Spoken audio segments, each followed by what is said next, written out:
हम संविधान को सुबह से शाम सर पे लेके घूम रहे हैं। घूमना चाहिए, अच्छा है बुरा है संविधान है, मैं तो जैसा भी है उसके लिए भी उसको आत्मसात करने के लिए तैयार हूं, लेकिन ईमानदारी से जो इसमें लिखा है उसको भी तो बताओ ना यार। तुम तो इस संविधान के साथ भी झूठ बोल रहे हो।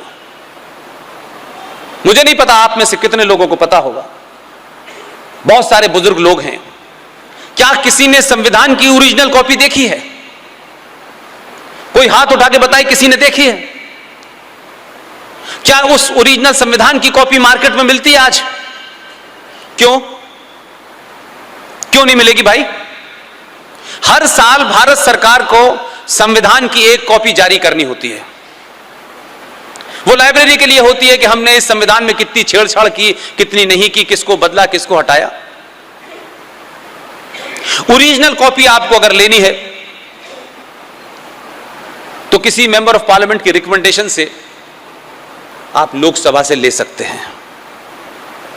मैं ये बात सिर्फ इसलिए नहीं कह रहा कि उसमें उससे कोई बहुत बड़ा अनर्थ हो गया है। मैं ये कह रहा हूं कि 1947 में भी बहुत सारे लोग ये जानते थे कि भारत 5000 साल पुरानी सभ्यता का देश है, वो दिखना चाहिए। उन्होंने पूरी कोशिश की, लेकिन सत्ता पे ऐसे बौने लोग बैठे हुए थे कि उनको लगा कि ये पॉलिटिकली सत्ता में रहने के लिए करेक्ट नहीं है। तो संविधान को अगर आप खोलेंगे, ओरिजिनल संविधान के पहले पन्ने पे भगवान राम, सीता जी और लक्ष्मण जी की तस्वीर बनी हुई है। उसी संविधान में शिवाजी की तस्वीर बनी हुई है, उसी संविधान में गुरु नानक की बनी हुई है। लेकिन ये किसको सूट नहीं कर रहा था? क्या आपने संविधान जिसमें ये ओरिजिनल डॉक्यूमेंट है, जिसपे ओरिजिनल साइन हो रहे हैं उस समय की संविधान सभा के लोगों के, जब आपने इसकी फोटोकॉपी और नया एडिशन छापना शुरू किया तो आपने तस्वीरों को हटा दिया।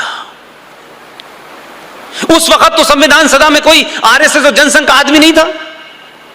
लेकिन इस देश के लोगों को अपने इतिहास का बोध न हो, अपनी परंपराओं और अपनी सिविलाइजेशन का बोध न हो, तो आपने चुपचाप से उनसे तमाम सारी तस्वीरें रिमूव कर दी और आपने उस संविधान को बिना तस्वीरों के बेचना शुरू करा, ताकि जनरेशन को पता ही नहीं चले कि अगर कुछ उस जमाने भी पूर्वज थे हमारे जो समझते थे, जिनको दिन में पता चले कि संविधान की जब कॉपी खोलें तो कम से कम इन आदर्शों को जब सामने रखेंगे तो कम से कम इस संविधान के साथ कोई ऐसी गद्दारी नहीं करेंगे। आपने 14 मई 1954 को भारत के संविधान के साथ जघन्य अपराध किया और अपराध को छुपाने की पूरी कोशिश की, और वह आज देश के लिए एक बड़ी चुनौती बना हुआ है। आप कहते हैं आंतरिक चुनौतियां, भारत के अंदर 1000 भी पाकिस्तान अगर भारत के बॉर्डर पे खड़े हो जाएं, चीन कितना भी महान हो जाए, मेरी 26 साल का एक्सपीरियंस ये कहता है वो बाल नहीं बांका बिगाड़ सकते हिंदुस्तान का। आप हार किस लिए रहे हैं? आप हार इसलिए रहे हैं कि भारत के अंदर 500 कश्मीर और पाकिस्तान बन चुके हैं। आपकी विधानसभाओं के अंदर, आपकी पार्लियामेंट के अंदर, आपकी व्यवस्था के अंदर इतने डीप रूटेड लोग बैठे हुए हैं कि आप ये समझ ही नहीं पा रहे कि खेल बिगाड़ कौन रहा है। और अब आप उनको चिन्हित करना शुरू करते हैं तो सडनली यकायक इस देश के अंदर एक नैरेटिव बनता है। जैसे ही आप उस एपरेटस को छुएंगे, उस एपरेटस को टच करेंगे, उसको बताने की कोशिश करेंगे कि हमने तुमको पिन पॉइंट कर लिया है, तो वो क्या करते हैं, यहां से लेकर के दुनिया के कोनों में उनकी इतनी रूट मजबूत है कि किसी गांव में भीड़ ने किसी एक मुसलमान को इस शक में मार दिया कि उसके फ्रिज में गाय का मीट था। यह 130 करोड़ की आबादी में एक घटना हो सकती है। हम लोगों को बड़ी कुंठा है, हम लोग इस बात के बड़े इंफिनिटी कॉम्प्लेक्स में रहते हैं कि दुनिया के सारे देश हमसे बड़े सुपीरियर हैं। लेकिन आज के दौर में कम्युनिकेशन खुला हुआ है। दुनिया में अगर सबसे ज्यादा रेप होते हैं तो वो अमेरिका में होते हैं। लेकिन कभी आपने सुना कि वॉशिंगटन पोस्ट ने कभी यह लिखा हो कि अमेरिका रेपिस्तान बन गया है? जो दुनिया में 350 साल पहले आजाद हुआ, दुनिया का सबसे पुराना लोकतंत्र है, आधुनिक है, साइंटिफिक जीवन है, प्रोग्रेस कर चुके हैं, उनके यहां कोई बैकवर्ड नहीं है। लेकिन रेपिस्तान भारत में एक घटना, जहां गरीबी है, भुखमरी है, जात पात है, रिलीजियस माइनॉरिटीज हैं, हजार किस्म के झगड़े हैं, उसमें एक रेप होता है तो भारत के अंदर बड़ा बड़ा हेडलाइन बनता है कि यह रेपिस्तान बन चुका है। कैसे छोटी घटना को बड़ा करके विश्व के सामने ऐसे रखा जाए कि जो भारत की सरकारें हैं वो विदेश के दबाव में आए, अंदर से दबाव हम बनाएंगे। इसलिए एक भीड़ ने कोई घटना की तो हमारे यहां की extraordinary, extremely sensitive on extraordinary activist supreme court ने कहा कि हम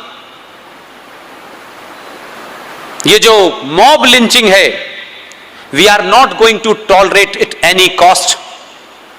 एक आदमी के मरने पे इस देश की जुडिशरी की आत्मा जाग गई है। अच्छा है, कोई शिकायत नहीं। शिकायत मेरी दूसरी है। इसी देश में, भारत की राजधानी में, जहां फौज स्टैंड बाई पर रहती है कि सरकार चाहे तो 10 मिनट में फौज कॉल ऑन की जा सकती है, उस दिल्ली के अंदर सरकार की नाक के नीचे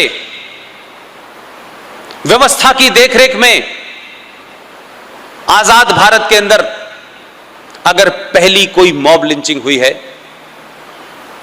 तो 1984 में इंदिरा गांधी की हत्या के बाद 3500 सरदारों को दिल्ली के अंदर दौड़ा दौड़ा के मारा गया, टायर डाल के मारा गया, सड़क पे काट डाला, बच्चों को उछाल उछाल के मारा गया। लेकिन सुप्रीम कोर्ट की कोई हेडलाइन मुझे नहीं मिली, अखबार की कोई हेडलाइन नहीं मिली कि देश में मॉब लिंचिंग हुई है। इसी देश में 1990 में 5.5 लाख कश्मीरी पंडितों के साथ जो हुआ, उस पर मॉब लिंचिंग नाम का शब्द नहीं सुना था मैंने आज तक। मुझे भी 26-27 साल हो गए इसी मीडिया के अंदर, कोई डिबेट नहीं मैंने सुनी। लेकिन हर छोटी घटना को, एक खास धर्म के आदमी के मरने पे वो मॉब लिंचिंग हो जाती है। इंसान के मरने के बाद अब तक तो हिंदू मुस्लिम होता था, लेकिन यकायक सिर्फ एक ही जाति के लोग मरते हैं तो उसकी जाति बताई जाती है कि हैदराबाद में किस कारण से मरा, कैसे मरा, वो विवाद का इशू नहीं है। बात ये सिर्फ इतना कहना है कि एक वेमुला नाम का शख्स मर गया। हमारा प्रधानमंत्री एक सभा में सार्वजनिक तौर पे दुखी होता है, बयान करता है, बयान देता है, पार्लियामेंट जाम हो जाती है, बताया जाता है मरने वाला दलित था। यह मीडिया नैरेटिव क्रिएट करता है और सडनली मीडिया के बाद इस देश के वो लोग जो देश को न्याय देना चाहते थे, जो देश को न्याय देने की बात करते हैं, लेकिन एक दिन प्रेस कॉन्फ्रेंस कर रहे थे कि देखिए साहब हमें न्याय नहीं दे रही सरकार, वो आपसे न्याय मांगने के लिए प्रेस कॉन्फ्रेंस कर रहे थे। उन्होंने कभी इसको नोटिस नहीं लिया भाई, कोई चिंता नहीं हुई। कौन लड़का ठाकुर है, कौन लड़का ब्राह्मण है, कौन कायस्थ है, यह खबर कभी नहीं आती मरने वाले के साथ, लेकिन दलित के मरने के साथ आती है, क्योंकि उससे एक खास एजेंडा पूरा होता है और पूरा देश डिफेंसिव हो जाता है। लिहाजा एक आंतरिक चुनौती नहीं है, कई सौ हैं। और पहली बार मैं इस समाज को, आप यहां इस तादाद में आए हैं सुनने के लिए, मुझे इसकी खुशी नहीं है कि इतने लोग मेरी बात सुनने आए हैं और आप ताली बजाएंगे। मैं इस बात से खुश हूं कि जो चिंता मैं जाहिर कर रहा हूं, उस चिंता में आप भागीदार बनने आए हैं। मेरी गुजारिश है आपसे, आप घर जाइए, पैसा कमाइए, जो काम करते हैं करिए, लेकिन जो कर रहे हैं उसको कैसे बचेगा इसका भी इंतजाम करिए। सिर्फ बड़ी गाड़ी और बहुत बड़ा पैसा और बहुत बड़ा मकान सभ्यता को बचाने वाला नहीं है। एक भूखे नंगों की भीड़, एक धर्म उन्माद से निकली हुई भीड़ सीरिया से निकलती है, लीबिया से निकलती है और फ्रांस में, ऑस्ट्रेलिया में, न्यूजीलैंड में, पूरे यूरोप में पहुंच जाती है। क्या वीजा लेके गए थे? वीजा लेके गए थे और पूरे यूरोप के अंदर हाहाकार मचा हुआ है। एक देश जिनको बड़ा घमंड था इस बात का कि उनकी हुकूमत में सूरज नहीं डूबता है, उनकी स्थिति यह हो गई है कि उस देश की राजधानी में सूरज निकल जाता है तो संडे मनाते हैं। उस देश में 24 मेयर मुसलमान हो गए हैं। प्रधानमंत्री का चुनाव है, वहां से बड़े सारे लोग कहते हैं पता नहीं कौन प्रधानमंत्री बनेगा। फ्रांस की सरकार हाथ जोड़ रही है, जो पूरे यूरोप में सेकुलर सरकार है, वो वहां चर्च से नहीं चलती। लेकिन मेरा असेसमेंट अगर सही हुआ, पूरे यूरोप में सबसे पहले अगर कलेप्स होने वाला है वो फ्रांस होगा। सबसे पहले अगर कलेप्स होगा तो फ्रांस होने वाला है। स्वीडन के शहरों के अंदर जो चेतावनी जारी हो रही है वो ये कहा जा रहा है कि जो माइग्रेंट हैं इनसे कोशिश करो कि कन्फ्रंटेशन ना हो। और उनकी हालत क्या है? वो सरेआम खुले बाजार में आपके घर के सामने आपकी लड़कियों और औरतों को उठा के ले जा रहे हैं। रेजिस्टेंस नहीं हो रहा। शहरों में नोटिस जारी किया गया है और मुसलमान जो वहां गए हैं शांति स्थापित करने के लिए पूरी दुनिया से, उनसे कहा जा रहा है आप हमारी लड़कियों और औरतों को ले जाते हैं, आप इनको एक्सप्लॉइट करना चाहते हैं कर लीजिए, लेकिन खुदा के वास्ते मास रेप मत कीजिए। ये एक्सेप्ट कर लिया उस सोसाइटी ने कि लड़ नहीं सकते। और अब पूरे यूरोप को, जो पूरी दुनिया को ज्ञान दे रहा था और भारत को सपेरों का देश बता रहा था, आज वही यूरोप कह रहा है, आप विदेशी अखबार पढ़िए, पूरा यूरोप कह रहा है कि इस्लामिक आतंकवाद को अगर कोई चुनौती दे सकता है तो भारत के अलावा कोई नहीं दे सकता।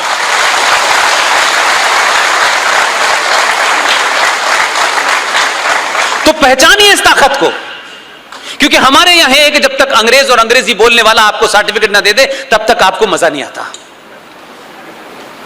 क्योंकि जो नोबेल प्राइज विनर होता है वही महान होता है। भारत रत्न तो हमारे यहां बेचारे जो हैं वो गाने बजाने वाले लेते रहते, उनका कोई फर्क ही नहीं पड़ता, क्योंकि हम अपनी चीज की कीमत ही नहीं लगाते। हम इतने इंफीरियरिटी कॉम्प्लेक्स में 700 साल तक रहे हैं कि हम किसी भी महानता को स्वीकार नहीं करते और दूसरे बौने लोगों की बात को हम ओढ़ लेते हैं। और हमने हर वो चीज छोड़ दी जो हमें विरासत में मिली थी, जिसको सालों की तपस्या के बाद हमारे पूर्वजों ने हम तक पहुंचाया था। अजीबोगरीब मुल्क है। मां के हाथ की बनी रोटी में उस पराठे को रोल करके खाना, उसे लगता है ये कंजर्वेटिवनेस है। स्कूल का आपका बच्चा 5 दिन पुरानी बासी रोटी, जिसे अंग्रेजी में पिज्जा कहते हैं, उसे ले जाने में खुश है, क्योंकि आपको भी लगता है कि बच्चा कुछ एडवांस हो गया है, कुछ अंग्रेजी पढ़ने लगा है, हमारा बच्चा पिज्जा खाता है। लेकिन जो भारत की क्लाइमेट के हिसाब से सूट नहीं करता वो हम पहन रहे हैं। उन लोगों की लेबर ने जो जीन्स पहनी वो हमारे यहां फैशन हो गया, और जो जीन्स पहनता था वो मॉडर्न आदमी कहलाता। पहले माइकल जैक्सन था, अब उनको लगा कि इन मूर्खों को हमने जीन्स पहना दिए, अब कहते हैं जितनी जगह से फटी हुई होगी वही महान है, हम फाड़ फाड़ के घूम रहे हैं और उसकी कीमत दे रहे हैं। 17,000, 19,000, 20,000 की जीन्स आ रही है बॉम्बे में और शोरूम में टंगी हुई है। अगर शीशा हटा दें तो आपको लगे किसी फकीर का घर है शोरूम में। लेकिन ये हम कर रहे हैं बगैर ये जाने कि भाई हम किस सभ्यता की तरफ बढ़ रहे हैं, क्योंकि जो आप पहनते हैं, जो आप खाते हैं, जो सोचते हैं, वही आप करने लगते हैं। उन लोगों की तो समझ में आता है जिनकी कोई सभ्यता थी नहीं, जो लुटेरे थे, लेकिन जिनकी इतनी रिच सभ्यता है, सिर्फ इतना ही करना है कि कुछ पन्ने पलट लीजिए। अगर भारत को बचाना है तो अपनी जड़ों की तरफ लौटना शुरू कर दीजिए।